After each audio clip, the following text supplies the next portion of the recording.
시청자 여러분 안녕하십니까. 12월 10일 이제 저녁 5시 20분입니다. 전옥현의 안보정론 보내드리겠습니다. 시청자 여러분 방송에 앞서서 제 방송 꼭 구독 버튼을 눌러주셨으면 좋겠습니다. 그리고 11월 21일 오후 2시 반포에 있는 반포원 예식장에서 경제 안보 문제 대토론회를 가질 예정으로 있습니다. 안보 문제는 제가 주제 발표를 하고요. 그리고 경제 문제는 주로 우리 지역의 최대 현안인 재건축 문제, 주택 정책과 관련된 현 정권의 잘못된 실책, 그리고 우리 주민의 입장에서 봤을 때 우리 주택 문제, 재건축 문제에 대한 대안, 이런 거를 마련해 볼 예정으로 있습니다. 시청자 여러분들의 많은 참여를 당부드립니다. 반포원은요, 신반포역 4번 출구로 나오시면 됩니다. 자, 지금부터 말씀을 드릴 내용은 제가 이미 제 방송을 통해서 말씀을 드린 대로 오늘 오후 3시에 청와대에서 사상 처음으로 청와대 실장 3명이 합동 기자회견을 가졌습니다. 자, 이 합동 기자회견 다는 아니고 청와대 정책 최고 컨트롤 타워 3명이에요. 노영민 비서실장, 그 다음에 정책실장 김상조, 그 다음에 안보실장 정의영, 이 3명이 이 기자회견을 가졌는데 이분들이 갖고 있는 위상에 비해서 발표한 내용이 너무 빈약하다. 이것이 제 총론입니다. 그야말로 대한민국 문재인 정권의 경제정책, 안보정책 지금 얼마나 난립니까? 나라를 완전히 망가뜨리고 있는 것 아니겠어요? 경제 파탄에 파탄을 거듭하고 있죠. 3%대에서 2.5%대에서 금년도 이제 사실상 금년 성장률은 1%대로 떨어질 것이 확실시 되고 있는 상황이에요. 바로 소득 주도 성장, 혁신 성장, 포용 성장이라고 하는 허울만 그럴듯한 정책들로 일관해 오다 보니까 2년 반 동안에 경제 기반이 완전히 무너져 내리고 있어요. 안보 정책 마찬가지입니다. 기본적으로 한미 동맹, 그 다음에 한미일 삼각 안보 협력을 축으로 해서 운영되어 온 대한민국의 안보의 지축이 현 정권에 의해서 오로지 김정은에만 올인하다 보니까 이 안보의 축도 다 무너지고 있어요. 그런데다가 또 엉뚱하게 9.19 남북군사 공동합의서라고 하는 해괴망측한 문서를 만들어가지고 시스템적으로 김정은이가 원하는 대로 우리 안보의 틀을 무너뜨리는데 기여하고 있어요. 가장 큰 것이 DMZ 일대에서의 정찰활동 불가, 그 다음에 GP 철수 등등 이루 말할 수 없는 무장 해제 조치들이 이루어지고 있어요. 이러한 심각한 국정의 위기와 정책의 실패에도 불구하고 대한민국 국정의 최고 컨트롤 타워인 3명의 실장이 동시에 한 그러한 비중과 그런 기대에 비춰볼 때 오늘 발표된 내용은 그냥 홍보, 그야말로 우리 잘했다. 물론 한두 마디 했어요. 부족함도 있다.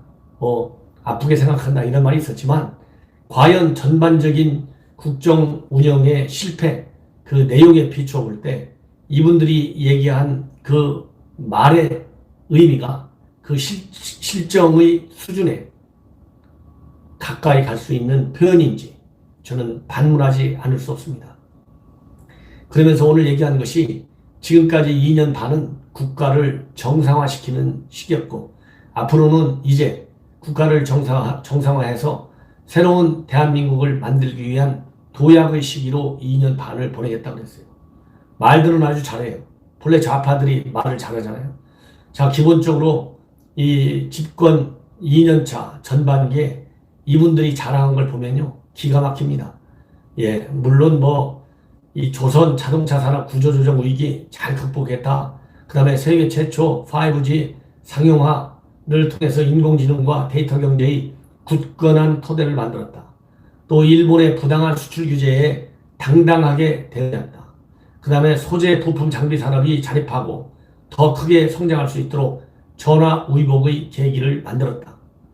자, 여러분들 제가 말씀드리지 않더라도 이 자랑스럽게 제시한 이러한 내용들이 거시경제의 큰 틀에서 볼 때 과연 얼마나 정말 이 말의 표현에 맞게 경제성장의 굳은 토대를 마련했는지 기가 막힙니다.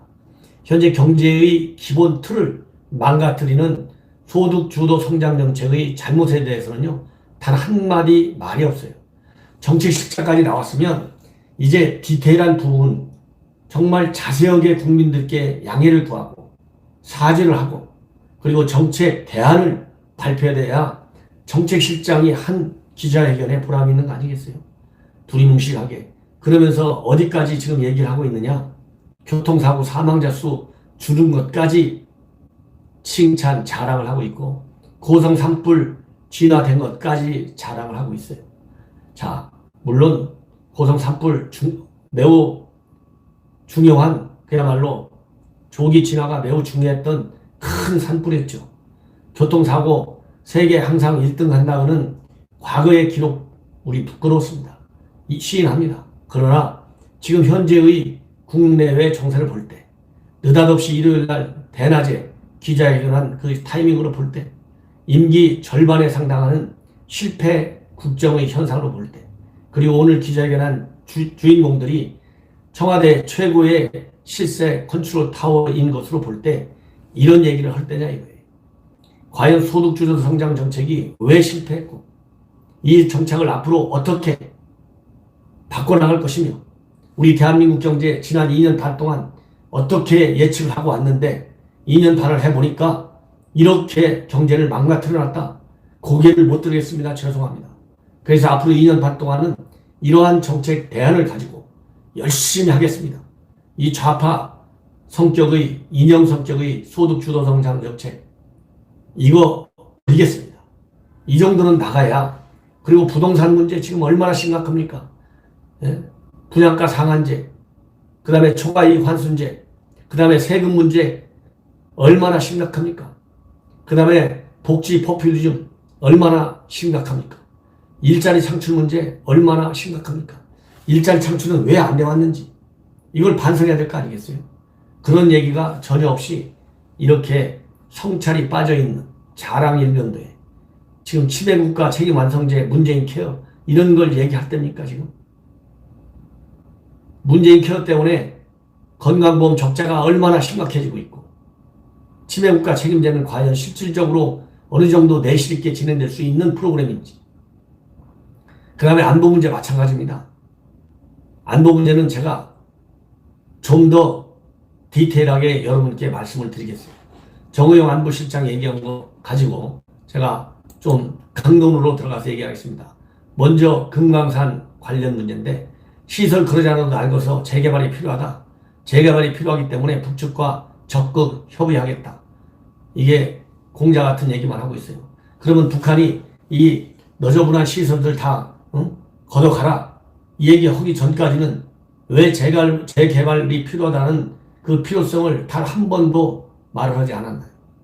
재개발이라는 말을 슬쩍 끼워넣어가지고 김정은이가 하자는 대로 결국 금강산 문제를 다루려고 하는 그러한 전략적 의도를 표출한 것이 아닌가 걱정됩니다. 금강산 문제까지도 김정은이가 하자는 대로 갈 경우에는 이 나라의 대북 전략, 대북 정책은 정말 국제사회로부터 신뢰를 받을 수가 없어요. 그리고 한국도 이제 핵 문제가 당사자다. 이 얘기 제가 보기에요. 현 정권 들어와서 처음인 것 같아요. 제가 항상 얘기했잖아요. 핵 문제는 우리가 중재자가 아니라 당사자다. 이 당사자의 입장에서 협상 전략을 한미 공조를 통해서 마련해야 된다. 누차 강조했는데 오늘 처음으로 정의용 안보실장이 당사자다 이렇게 얘기를 했어요. 그런데 이렇게 안보 문제, 비핵화 문제를 얘기하면서 정말 어이없는 평가 인식의 한계를 드러냈어요. 얼마 전에 정의용 안보실장 국회에서 텔로서는 ICBM을 발사할 수 없다라고 하는 무지한 발언과 맥락을 같이 하는 현재의 남북관계와 현재의 우리 안보 상황, 비핵화 협상 국면에서 북한이 어떻게 나왔는지 과연 제대로 보고라도 받고 있는지, 제대로 그러면 보고 받은 것을 이해하고 있는지 정말 알 수가 없는 평가를 하고 있어요.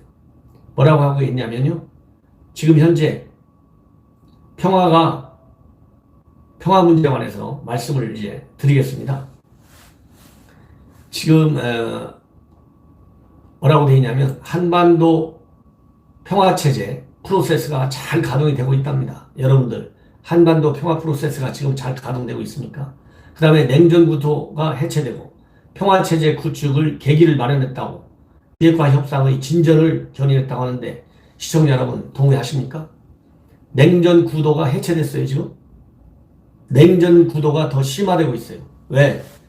한미일 삼각 협력관계와 한미 동맹을 통해서 냉전 구도가 해체되도록 해야 되는데 북중로 삼각관계는 더 강화되고 우리를 중심으로 하는 한미일 삼각관계는 약해져요.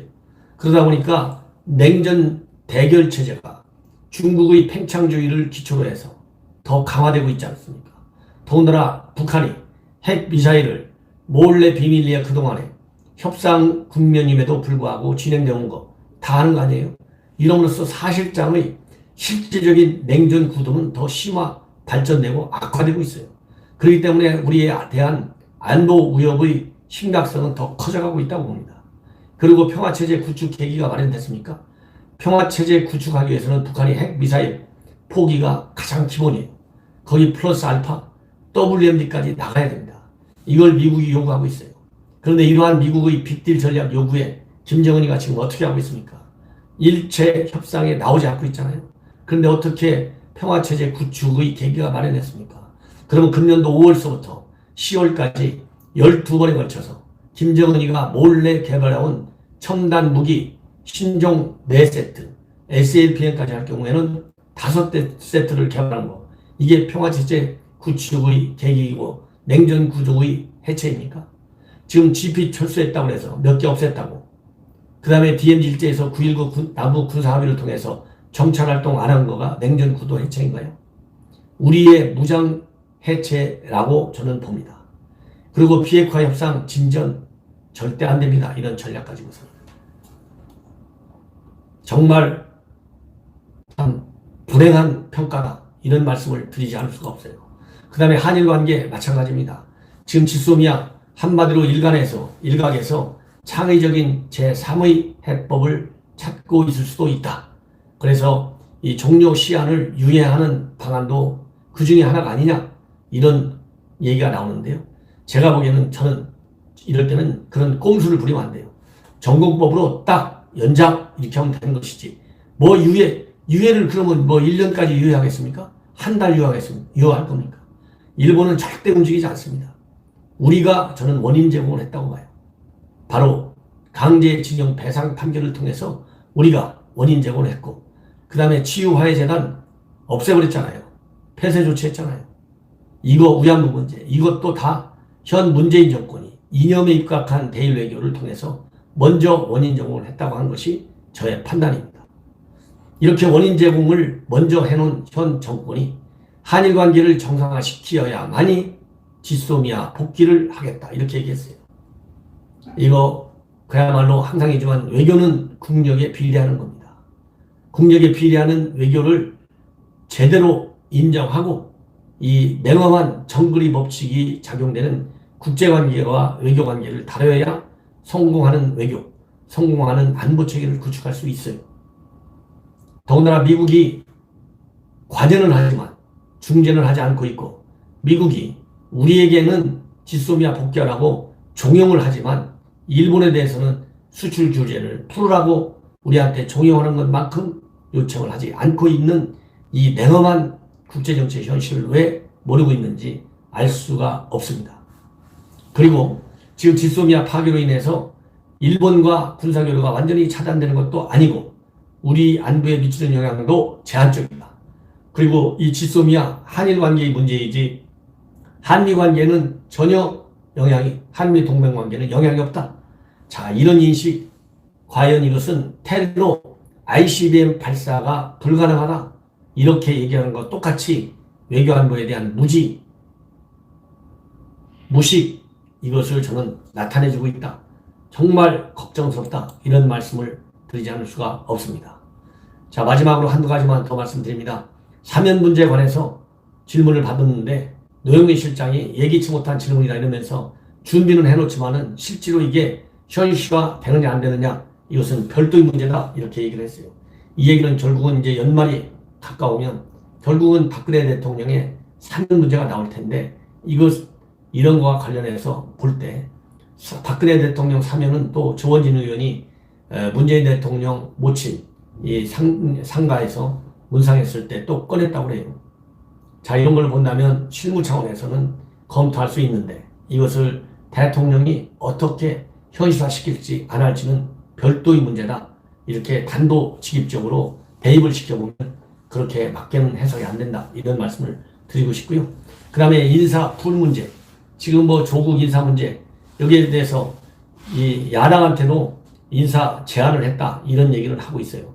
근데 실질적으로 야당 내년 총선 앞두고 야당 의원들 뭐 장관직 제안한다. 그러면 결국은 야당의 대여 투쟁 전열을 흐트러뜨리기 위한 고도의 술책이 아닌가 이런 생각이 듭니다. 왜? 아니 여태까지 개각하면서 야당 의원들한테 한 번이라도 얘기해봤어요? 느닷없이 총선 직전에 그런 제안을 하면 총선 전략의 일환이다. 이렇게밖에 해석할 수 없는 건 아닌가. 예. 그리고 그 다음에 또 하나 중요한 것은 이 야당과 관련해서 정두원 의원이 뭐 지난번에 세상을 떠났지만은 중국 대사로 제안을 받은 적이 있다. 이렇게 얘기한 적이 있었죠. 그리고 청와대에서 부인하지 않았습니다. 그리고 또 하나 이제 오늘 노영민 실장 분명하게 얘기했습니다. 조국 임명과 관련해서 윤석열 총장이 사전에 개입해가지고 이 사람이 장관 되면 안 된다. 이렇게 얘기한 적이 있느냐? 분명히 딱 잘라서 그건 없었다. 이렇게 얘기를 했습니다. 그래서 이 얘기는 결국은 유시민이가 검찰이 수사하면 법적 책임을 쓸 수밖에 없는 상황으로 지금 흘러가고 있다. 이렇게 저는 말씀을 드리고 있습니다. 그리고 이제 총리와 총리의 총선 등판과 관련해 가지고 노영민 실장은 이렇게 얘기했다고 합니다. 총리와 관련해서는 이제 어느 정도 총선에 대비할 수 있도록 놓아줘야 되는 거가 아니냐 이런 의미로 얘기를 한 것 같아요. 뭐라고 했냐면 내년 총선과 관련해서 당에서 요구하고 본인이 동의하신 분들에 대해서는 저희가 놓아드려야 한다는 생각을 갖고 있다. 이렇게 얘기했거든요. 그러면 여기에 대해서 여기에 과연 총리까지 포함될지 안 될지. 예. 근데 일단은 이 원칙적인 입장에서 본다면 오늘 이 노영민 실장의 이 발언 본인이 원한다면 당이 요구하고 이 당에서는 이해찬 대표 하나 갖고는 안 된다. 이것이 지론으로 되어 있잖아요. 그리고 본인도 또 가고 싶어 한다고 하는 것은 여러 차례에 걸쳐서 이낙연 총리의 발언으로 충분히 짐작이 돼요. 그렇다 본다면 총선에 출마할 수 있도록 정책적인 배려도 할 수 있다. 그 가능성을 시사하는 것으로 보입니다. 시청자 여러분, 이것으로 제 방송 오늘 기자회견 내용 전부 마치겠습니다. 또 추가적인 내용이 오면 별도 추가 방송해 드리겠습니다. 저녁 맛있게 드시고요. 저녁현 안보정론 꼭 구독을 당부드립니다. 대단히 감사합니다.